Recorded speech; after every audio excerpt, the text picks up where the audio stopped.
ಯೋಗೇಶ್ವರ್ಗೆ ಖುಲಾಯಿಸಲಿದೆ luck. 100ಕ್ಕೆ 100ರಷ್ಟು Yogeshwar ಮಂತ್ರಿ ಆಗೋದು ಪಕ್ಕಾ. ಮೂಲ ಬಿಜೆಪಿಗರ ವಿರೋಧಕ್ಕೆ ಸಿಎಂ ಡೋಂಟ್ ಕೇರ್ ಅಂತಿದ್ದಾರೆ. ಸಿಪಿ ಯೋಗೇಶ್ವರ್ ಪರ ಸಿಎಂ ಯಡಿಯೂರಪ್ಪ ನಿಂತಿದ್ದಾರೆ. ಸಿಪಿ ಯೋಗೇಶ್ವರ್ಗೆ ಸಚಿವ ಸ್ಥಾನ ಸಿಗಲಿದೆ. ಸಿಪಿವೈ 100ಕ್ಕೆ 100ರಷ್ಟು ಮಂತ್ರಿ ಮಾಡೋದು ಖಚಿತ. ಬೆಂಗಳೂರಿನಲ್ಲಿ ಸಿಎಂ ಯಡಿಯೂರಪ್ಪ ಹೇಳಿಕೆಯನ್ನ ನೀಡಿದ್ದಾರೆ. ಎಚ್ ವಿಶ್ವನಾಥ್ ಬಗ್ಗೆ ಕೇಳಿದಾಗ ಕೈ ಮುಗಿದು ಮುಂದೆ ಹೋಗಿದ್ದಾರೆ ಸಿಎಂ. ಎಂಎಲ್ಸಿ ಸಿಪಿ ಯೋಗೇಶ್ವರ್ಗೆ ಲಕ್ ಖುಲಾಯಿಸಲಿದೆ. ಸ್ವತಃ ಈ ವಿಚಾರವನ್ನ ಸಿಎಂ ಸ್ಪಷ್ಟಪಡಿಸಿದ್ದಾರೆ. 100ಕ್ಕೆ 100ರಷ್ಟು ಯೋಗೇಶ್ವರ್ ಮಂತ್ರಿ ಆಗ್ತಾರೆ. ಮೂಲ ಬಿಜೆಪಿಗರು ಸಾಕಷ್ಟು ವಿರೋಧವನ್ನ ವ್ಯಕ್ತಪಡಿಸಿದ್ರು. ಆದ್ರೆ ಈ ಎಲ್ಲದಕ್ಕೂ ಡೋಂಟ್ ಕೇರ್ ಅಂತ ಇದ್ದಾರೆ. ಸಿಪಿ ಯೋಗೇಶ್ವರ್ ಪರ ಸಿಎಂ ಯಡಿಯೂರಪ್ಪ ನಿಂತಿದ್ದಾರೆ. ಸಿಪಿ ಯೋಗೇಶ್ವರ್ಗೆ ಸಚಿವ ಸ್ಥಾನ ಸಿಗಲಿದೆ. ಸಿಪಿವೈ 100ಕ್ಕೆ 100ರಷ್ಟು ಮಂತ್ರಿ ಮಾಡೋದು ಖಚಿತ. ಬೆಂಗಳೂರಿನಲ್ಲಿ ಸಿಎಂ ಯಡಿಯೂರಪ್ಪ ಹೇಳಿಕೆಯನ್ನ ನೀಡಿದ್ದಾರೆ. ಎಚ್ ವಿಶ್ವನಾಥ್ ಬಗ್ಗೆ ಕೇಳಿದಾಗ ಕೈ ಮುಗಿದು ಮುಂದೆ ನಡೆದಿದ್ದಾರೆ.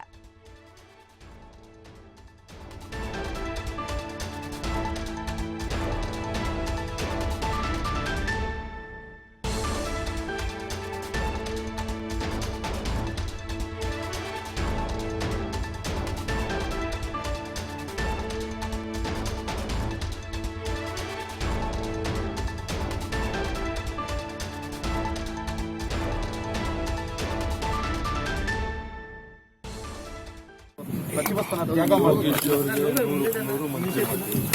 ಸಚಿವ ಸ್ಥಾನ ತ್ಯಾಗ ಮಾಡಿ ಸಚಿವ ಸ್ಥಾನ ತ್ಯಾಗ ಮಾಡಿ ಸಚಿವ ಸ್ಥಾನ ತ್ಯಾಗ ಮಾಡಿ ಸಚಿವ ಸ್ಥಾನ ತ್ಯಾಗ ಮಾಡಿ ಸಚಿವ ಸ್ಥಾನ ತ್ಯಾಗ ಮಾಡಿ ಸಚಿವ ಸ್ಥಾನ ತ್ಯಾಗ ಮಾಡಿ ಸಚಿವ ಸ್ಥಾನ ತ್ಯಾಗ ಮಾಡಿ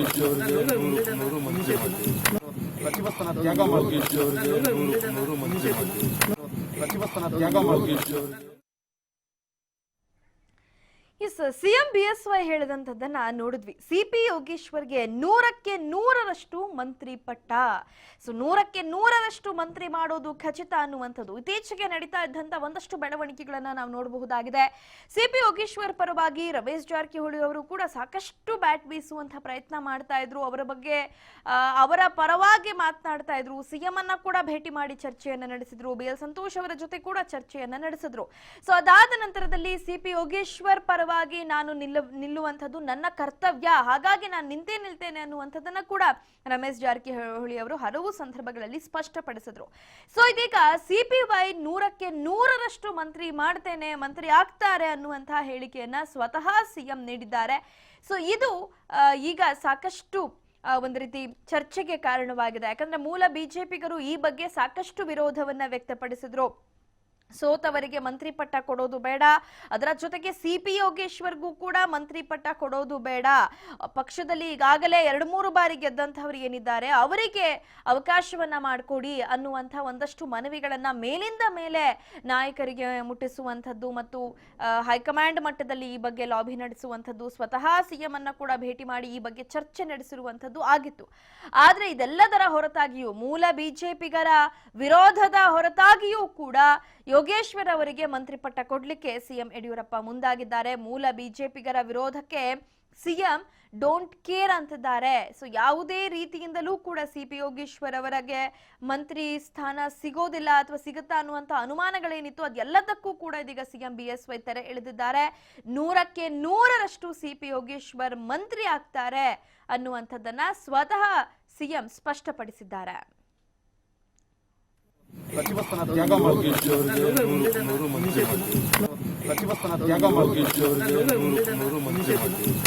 ಸಚಿವ ಸ್ಥಾನ ತ್ಯಾಗ ಮಾಡಿ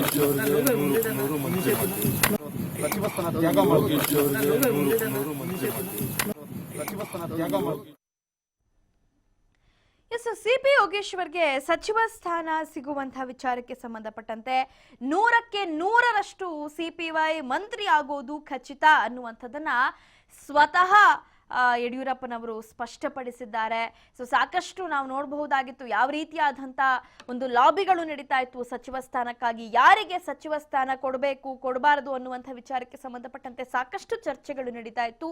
ಮತ್ತು ಸಚಿವ ಸ್ಥಾನದ ಆಕಾಂಕ್ಷಿಗಳ ಪಟ್ಟಿಯೂ ಕೂಡ ಬಿಜೆಪಿಯಲ್ಲಿ ಬಹಳ ದೊಡ್ಡದಾಗಿರುವಂತದನ್ನ ನೋಡಬಹುದಾಗಿದೆ. ಅದರ ಜೊತೆಗೆ ಎಲ್ಲರೂ ಕೂಡ ತಮ್ಮದೇ ಆದಂತ ರೀತಿಯಲ್ಲಿ ಸಚಿವ ಸ್ಥಾನಕ್ಕಾಗಿ ಲಾಬಿಯನ್ನ ನಡೆಸ್ತಾ ಇದ್ರು. ಸೊ ಸಚಿವ ಸ್ಥಾನಕ್ಕಾಗಿ ಲಾಬಿ ಮಾಡುವಂತಹ ಸಂದರ್ಭದಲ್ಲಿ ತಮ್ಮದೇ ಆದಂತ ರೀತಿಯಲ್ಲಿ ಲಾಬಿ ಮಾಡ್ತಾ ಇದ್ರು. ಅದರ ಜೊತೆಗೆ ತಮ್ಮವರ ಪರವಾಗಿ ಕೂಡ ಲಾಬಿ ಮಾಡುವಂತ ಕೆಲಸಗಳಾಗ್ತಾ ಇತ್ತು. ಹೈಕಮಾಂಡ್ ಮಟ್ಟದಲ್ಲಾಗಿರಬಹುದು, ರಾಜ್ಯ ನಾಯಕರ ಮಟ್ಟದಲ್ಲಾಗಿರಬಹುದು, ಸ್ವತಃ ಸಿಎಂ ಬಿಎಸ್ವೈ ಮುಂದೆಯೂ ಕೂಡ ಈ ಬಗ್ಗೆ ಮನವಿಗಳನ್ನ ಇಟ್ಟಿದ್ರು. 100ಕ್ಕೆ 100ರಷ್ಟು ಯೋಗೇಶ್ವರ್ ಅವರನ್ನ ಮಂತ್ರಿ ಮಾಡ್ತೇನೆ ಅನ್ನುವಂತ ಮಾತನ್ನ ಸ್ವತಃ ಸಿಎಂ ಹೇಳಿರುವಂತದ್ದು. ಸೊ ಈ ಎಲ್ಲ ಗೊಂದಲಗಳಿಗೆ ತೆರೆ ಎಳೆದಂತಾಗುತ್ತೆ.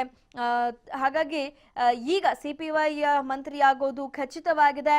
ಅದರ ಜೊತೆಗೆ ಈಗಾಗಲೇ ಏನು ಮಂತ್ರಿ ಸ್ಥಾನದ ಒಂದು ಆಕಾಂಕ್ಷಿಯಲ್ಲಿದ್ದಾರೆ, ಅವರೆಲ್ಲರೂ ಕೂಡ ಮಂತ್ರಿ ಆಗ್ತಾರಾ ಅನ್ನುವಂಥದ್ರ ಬಗ್ಗೆ ಯಾವುದೇ ಒಂದು ಸ್ಪಷ್ಟನೆ ಸಿಕ್ಕಿಲ್ಲ. ಆದ್ರೆ ವಿಶ್ವನಾಥ್ ಬಗ್ಗೆ ಕೇಳಿದಾಗ ಮಾತ್ರ ಕೈ ಮುಗಿದು ಮುಂದೆ ನಡೆದಿದ್ದಾರೆ ಸಿಎಂ ಅನ್ನುವಂಥದ್ದು. ಹಾಗಿದ್ರೆ ವಿಶ್ವನಾಥ್ಗೆ ಇಲ್ಲಿ ಮಂತ್ರಿ ಸ್ಥಾನ ಸಿಗೋದು ಬಹುತೇಕ ಅನುಮಾನವ, ಸಿಗೋದಿಲ್ವಾ ಅನ್ನುವಂಥದ್ದನ್ನ ಕೂಡ ಇಲ್ಲಿ ನೋಡಬಹುದಾಗತ್ತೆ. ಯಾಕಂದ್ರೆ ಮೂಲ ಬಿಜೆಪಿಗರು ಸಾಕಷ್ಟು ವಿರೋಧವನ್ನ ವ್ಯಕ್ತಪಡಿಸಿದ್ರೂ ಕೂಡ ಸಿಪಿ ಯೋಗೇಶ್ವರ್ ಅವರನ್ನ ಮಂತ್ರಿ ಮಾಡುವಂತದ್ರ ಬಗ್ಗೆ ಒಂದು ಸ್ಪಷ್ಟನೆಯನ್ನ ಸಿಎಂ ನೀಡಿದ್ದಾರೆ. ಗೋಕಾಕ್ ಸಾಹುಕಾರನ ಬೇಡಿಕೆಗೆ ಸಿಎಂ ಬಿಎಸ್ವೈ ಮಣಿದಿದ್ದಾರೆ. ಎಂಎಲ್ಸಿ ಸಿಪಿ ಯೋಗೇಶ್ವರ್ಗೆ ಸಚಿವ ಸ್ಥಾನದ ಅಭಯವನ್ನ ನೀಡಿದ್ದಾರೆ. ಯೋಗೇಶ್ವರ್ನನ್ನ ಮಂತ್ರಿ ಮಾಡೋದಾಗಿ ಸಿಎಂ ಹೇಳಿದ್ದಾರೆ.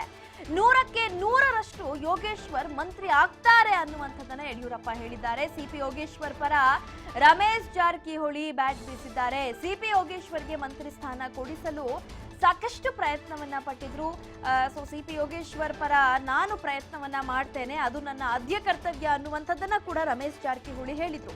ಇದೀಗ ಆ ಒಂದು ವಿಚಾರವನ್ನ ನಾವು ನೋಡೋದಾದ್ರೆ ರಮೇಶ್ ಜಾರಕಿಹೊಳಿ ಅವರ ಮನವಿಗೆ ಒಂದು ರೀತಿ ಸ್ಪಂದಿಸಿದ್ದಾರೆ. ಅವರ ಒಂದು ಪ್ರಯತ್ನ ಇಲ್ಲಿ ಫಲ ನೀಡ್ತಿದೆ ಅಂತಲೇ ಹೇಳಬಹುದಾಗಿದೆ. ಯಾಕಂದ್ರೆ BL ಸಂತೋಷ್ ಅವರನ್ನ ಭೇಟಿ ಮಾಡಿ ಈ ಬಗ್ಗೆ ಮಾತುಕತೆಯನ್ನ ನಡೆಸಿದ್ರು. ಅದಾದ ನಂತರ BSY ಜೊತೆ ಕೂಡ ಈ ಬಗ್ಗೆ ಚರ್ಚೆಯನ್ನ ನಡೆಸಿದ್ರು. ಸೊ ಕಡೆಗೂ ಗೋಕಾಕ್ ಸಾಹುಕಾರನ ಬೇಡಿಕೆಗೆ ಸಿಎಂ BSY ಮಣಿದಿದ್ದಾರೆ. MLC ಸಿಪಿ ಯೋಗೇಶ್ವರ್ಗೆ ಸಚಿವ ಸ್ಥಾನದ ಅಭಯ ಸಿಕ್ಕಿದೆ. ಯೋಗೇಶ್ವರನ್ನ ಮಂತ್ರಿ ಮಾಡೋದಾಗಿ ಸಿಎಂ ಹೇಳಿದ್ದಾರೆ.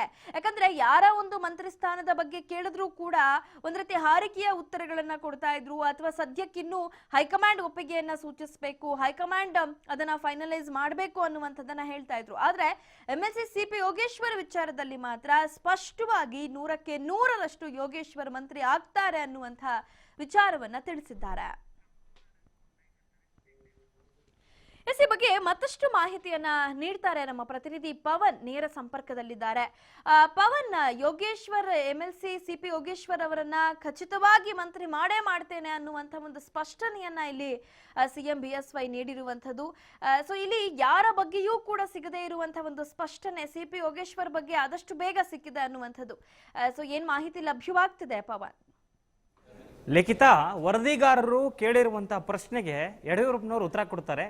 100ಕ್ಕೆ 100ರಷ್ಟು ಸಿಪಿ ಯೋಗೇಶ್ವರನ್ನ ಮಂತ್ರಿ ಮಾಡ್ತೀವಿ ಅಂತ ಸ್ಪಷ್ಟವಾಗಿ ಹೇಳಿದ್ದಾರೆ. 100ಕ್ಕೆ 100ರಷ್ಟು ಅಂದರೆ ಎಷ್ಟರ ಮಟ್ಟಿಗೆ ಅವರಿಗೆ ಒತ್ತಡ ಆಗಿತ್ತು, ಎಷ್ಟರ ಮಟ್ಟಿಗೆ ದೆಹಲಿ ಮಟ್ಟದಲ್ಲಿ ಲಾಬಿ ನಡೆದಿರಬಹುದು ಅನ್ನೋದಕ್ಕೆ ಯಡಿಯೂರಪ್ಪನವರ ಈ ಒಂದು ಶಬ್ದವೇ ಸ್ಪಷ್ಟವಾದಂಥ ಉದಾಹರಣೆ ಲಿಖಿತ. ಯಾಕಂದರೆ ಸಿಪಿ ಯೋಗೇಶ್ವರ್ ಅವರಿಗೆ ಮಂತ್ರಿ ಸ್ಥಾನ ಕೊಡಬೇಕೋ ಬೇಡವೋ ಅನ್ನೋದ್ರ ಬಗ್ಗೆ ಬಿಜೆಪಿ ವಲಯದಲ್ಲಿ ದೊಡ್ಡ ಮಟ್ಟದ ಪರ ವಿರೋಧ ಚರ್ಚೆಗಳು ನಡೀತಾ ಇದ್ವು. ಯಡಿಯೂರಪ್ಪನವರ ಆಪ್ತ ಮಟ್ಟದಲ್ಲಿ ಗುರುತಿಸಿಕೊಂಡಂತಹ ಕೆಲ ಶಾಸಕರೇ ಸಿಪಿ ಯೋಗೇಶ್ವರ್ ಅವರನ್ನ ಮಂತ್ರಿ ಮಾಡೋದು ಬೇಡ ಅಂತ ವಿರೋಧ ಮಾಡಿದ್ರು. ರೇಣುಕಾಚಾರ್ಯ ಅವರು ಬಹಿರಂಗವಾಗಿ ಅಸಮಾಧಾನ ವ್ಯಕ್ತಪಡಿಸಿದ್ರು. ಮತ್ತೆ ಒಂದು ಕಡೆ ರಾಜುಗೌಡರು ಮೊನ್ನೆ ತಾನೇ ರಮೇಶ್ ಜಾರಕಿಹೊಳಿ ಅವರನ್ನು ಭೇಟಿಯಾದಂಥ ಸಂದರ್ಭದಲ್ಲಿ ಅಸಮಾಧಾನವನ್ನು ವ್ಯಕ್ತಪಡಿಸಿದ್ರು. ಸೋತವರಿಗೆ ಎಷ್ಟು ಜನ ಅಂತ ಮಂತ್ರಿ ಮಾಡ್ತೀರಿ, ಕೆಲವೊಂದಿಷ್ಟು ಜನ ಗೆದ್ದಂಥ ಹಿರಿಯ ಶಾಸಕರಿದ್ದಾರೆ, ಪಕ್ಷಕ್ಕೋಸ್ಕರ ದುಡಿದಂಥವ್ರಿದ್ದಾರೆ, ಅವರಿಗೆ ಕೊಡಬಹುದಲ್ಲ ಅನ್ನುವಂಥ ಪ್ರಶ್ನೆಯನ್ನ ಶಾಸಕರು ಯಡಿಯೂರಪ್ಪನವರು ಮುಂದೆ ಇಟ್ಟಿದ್ರು. ಅದು ಯೋಗೇಶ್ವರ್ ಅವರ ವಿಚಾರದಲ್ಲಿ ಬಿಜೆಪಿಯಲ್ಲಿ ದೊಡ್ಡ ಗದ್ದಲನೇ ನಡೆದಿತ್ತು. ವಲಸಿಗರು ಮತ್ತು ಮೂಲ ಬಿಜೆಪಿಗರ ನಡುವೆ ದೊಡ್ಡ ಒಂದು ಸಂಘರ್ಷವೇ ನಡೆದಿತ್ತು. ಈಗ ಯಡಿಯೂರಪ್ಪನವರು ಎಲ್ಲದಕ್ಕೂ ಕೂಡ ಪೂರ್ಣ ವಿರಾಮ ಇಡುವಂತಹ ಕೆಲಸಕ್ಕೆ ಮುಂದಾಗಿದ್ದಾರೆ. 100ಕ್ಕೆ 100ರಷ್ಟು ಸಿಪಿ ಯೋಗೇಶ್ವರರನ್ನು ಮಂತ್ರಿ ಮಾಡ್ತೀವಿ ಅಂತ ಯಡಿಯೂರಪ್ಪನವರು ಅಭಯ ನೀಡಿದ್ದಾರೆ. ಈ ಮುಖಾಂತರವಾಗಿ ರಮೇಶ್ ಜಾರಕಿಹೊಳಿ ಅವರ ದೊಡ್ಡ ಈ ಒಂದು ಬೇಡಿಕೆಗೆ ಯಡಿಯೂರಪ್ಪನವರು ಸ್ಪಂದಿಸಿದಂತಾಗಿದೆ. ಯಾಕಂದರೆ ದೆಹಲಿ ಮಟ್ಟದಲ್ಲಿ ರಾಜಕಾರಣ ನಡೆದಿತ್ತು. ರಮೇಶ್ ಜಾರಕಿಹೊಳಿ ಅವರು ಸಿ ಪಿ ಯೋಗೇಶ್ವರ್ ಅನೇಕ ಬಾರಿ ದೆಹಲಿ ವರಿಷ್ಠರನ್ನ ಭೇಟಿಯಾಗಿ ಈ ಬಗ್ಗೆ ಚರ್ಚೆ ಮಾಡಿ ಬಂದಿದ್ದರು. ಮೊನ್ನೆ BL ಸಂತೋಷ್ ಅವ್ರನ್ನ ಭೇಟಿಯಾಗಿ ರಮೇಶ್ ಜಾರಕಿಹೊಳಿ ಚರ್ಚೆ ಮಾಡಿ ಬಂದಿದ್ದರು.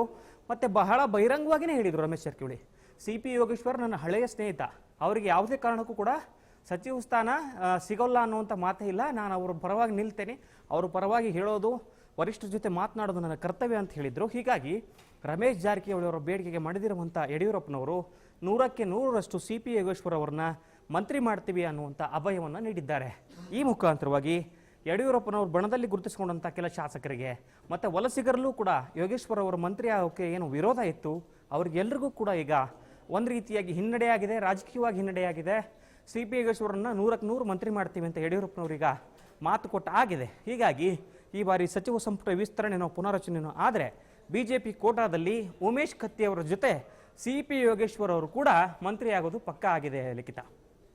ಎಸ್ ಪವನ್, ಈ ಹಿಂದೆ ಕೂಡ ಸಚಿವಾಕಾಂಕ್ಷಿಗಳು ಏನಿದ್ದಾರೆ, ಈಗಾಗಲೇ MLC ಆಗಿ ಸಚಿವ ಸ್ಥಾನಕ್ಕಾಗಿ ಕಾಯ್ತಾ ಇರುವಂತಹವರು, ಅವ್ರ ಬಗ್ಗೆ ಎಲ್ಲ ಪ್ರಶ್ನೆ ಮಾಡಿದಂತ ಸಂದರ್ಭದಲ್ಲಿ ಸದ್ಯಕ್ಕಿಲ್ಲ, ಹೈಕಮಾಂಡ್ ಅದಕ್ಕೆ ಒಪ್ಪಿಗೆಯನ್ನ ಸೂಚಿಸಬೇಕು ಅನ್ನುವಂತಹ ಉತ್ತರಗಳನ್ನ ಕೇಳ್ತಾ ಇದ್ವಿ. ಆದ್ರೆ ಇವತ್ತು ಯೋಗೇಶ್ವರ್ ಬಗ್ಗೆ ಮಾತ್ರ ಸ್ಪಷ್ಟವಾಗಿ ಮಂತ್ರಿ ಆಗೋದು 100ಕ್ಕೆ 100ರಷ್ಟು ಪಕ್ಕ ಅನ್ನುವಂತ ಒಂದು ಸ್ಪಷ್ಟನೆಯನ್ನ ಕೊಡೋ ಮುಖಾಂತರ ತಮ್ಮ ಪಕ್ಷದಲ್ಲೇ ಏನು ಈ ವಿಚಾರಕ್ಕೆ ಸಂಬಂಧಪಟ್ಟಂತ ವಿರೋಧಗಳು ವ್ಯಕ್ತವಾಗ್ತಾ ಇತ್ತು, ಸೊ ಅಂತಹವರಿಗೆಲ್ಲ ಒಂದು ಸ್ಪಷ್ಟವಾದಂತ ಮೆಸೇಜ್ ಅನ್ನ ಕನ್ವೆ ಮಾಡಿದ್ದಾರಾ ಸಿಎಂ ಅಂತ?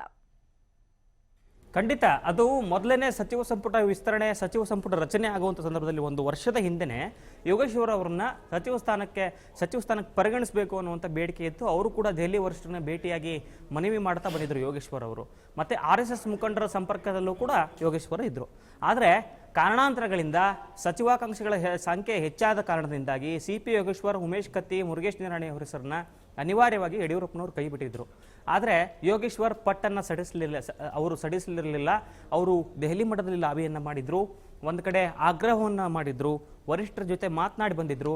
ಸಚಿವ ಸ್ಥಾನಕ್ಕೋಸ್ಕರ ನಾನು ಕೂಡ ದುಡಿದಿದ್ದೇನೆ, ಸಚಿವ ಸ್ಥಾನ ತೆಗೆದುಕೊಳ್ಳಿಕ್ಕೆ ನಾನು ಅರ್ಹ ಆಗಿದ್ದೇನೆ, ಪಕ್ಷದಲ್ಲಿ ಕೆಲಸ ಮಾಡಿದ್ದೇನೆ, ಸರ್ಕಾರ ರಚಿಸುವಲ್ಲಿ ನನ್ನ ಪಾತ್ರ ಬಹಳ ದೊಡ್ಡದಿದೆ, ಹೀಗಾಗಿ ನನಗೆ ಮಂತ್ರಿ ಸ್ಥಾನ ಕೊಡಬೇಕು, ಇಲ್ಲಾಂದರೆ ನನ್ನ ರಾಜಕೀಯವಾಗಿ ಭವಿಷ್ಯಕ್ಕೆ ಹಿನ್ನಡೆ ಆಗಲಿದೆ. ಕುಮಾರಸ್ವಾಮಿ ಅವರು ಮತ್ತು DK ಶಿವಕುಮಾರ್ ಅವರ ವಿರುದ್ಧ ನನಗೆ ರಾಜಕೀಯವಾಗಿ ಪ್ರಾಬಲ್ಯ ಮೆರೀಲಿಕ್ಕೆ ಆಗೋದಿಲ್ಲ, ಇದು ನನ್ನ ರಾಜಕೀಯ ಭವಿಷ್ಯದ ಅಂತ್ಯ ಆಗಿಬಿಡುತ್ತೆ ನೀವು ಮಂತ್ರಿ ಸ್ಥಾನ ಕೊಡಲಿಲ್ಲ ಅಂತ ಹೇಳಿದರೆ ಅನ್ನುವಂಥ ಮಾತನ್ನು ವರಿಷ್ಠರ ಮುಂದೆ ಪ್ರಸ್ತಾಪ ಮಾಡಿ ಒಂದು ಮನವರಿಕೆಯನ್ನು ಮಾಡೋ ಪ್ರಯತ್ನವನ್ನು ಯೋಗೇಶ್ವರ್ ಮಾಡಿದ್ರು ಅಂತ ಹೇಳಲಾಗ್ತಾ ಇದೆ. ಹೀಗಾಗಿ ಈ ಎಲ್ಲ ಆಗ್ರಹಗಳು, ಬೇಡಿಕೆಗಳು, ಅದರಲ್ಲೂ ಯೋಗೇಶ್ವರ್ ಅವರ ಬೆನ್ನಿಗೆ ನಿಂತು ಬಹಳ ಸಪೋರ್ಟ್ ಮಾಡಿದಂಥವ್ರು ರಮೇಶ್ ಜಾರಕಿಹೊಳಿ ಅವರು. ಹೀಗಾಗಿ ರಮೇಶ್ ಜಾರಕಿಹೊಳಿ ಅವರ ಬೇಡಿಕೆಗೆ ಕಟ್ಟಿಬಿದ್ದು ಈಗ ಯಡಿಯೂರಪ್ಪನವರು ಎಸ್ ಅಂತ ಹೇಳಿದ್ದಾರೆ ಅನ್ನುವಂಥದ್ದು ಬಹಳ ಸ್ಪಷ್ಟವಾಗಿದೆ. 100ಕ್ಕೆ 100 ಯೋಗೇಶ್ವರ್ ಅವರನ್ನು ಮಂತ್ರಿ ಮಾಡ್ತೀವಿ ಅಂತ ಸ್ಪಷ್ಟವಾಗಿ ಹೇಳಿದ್ದಾರೆ. ಇದರ ಅರ್ಥ ಅವರು ಕ್ಯಾಬಿನೆಟ್ ರೀಶಫಲ್ಲೋ ಅಥವಾ ಎಕ್ಸ್ಪೆನ್ಷನ್ನೋ ಆಗುವಂಥ ಸಂದರ್ಭದಲ್ಲಿ ಅವ್ರನ್ನ ಪರಿಗಣನೆ ಮಾಡೋದು ಪಕ್ಕಾ ಆಗಿದೆ ಲಿಖಿತ.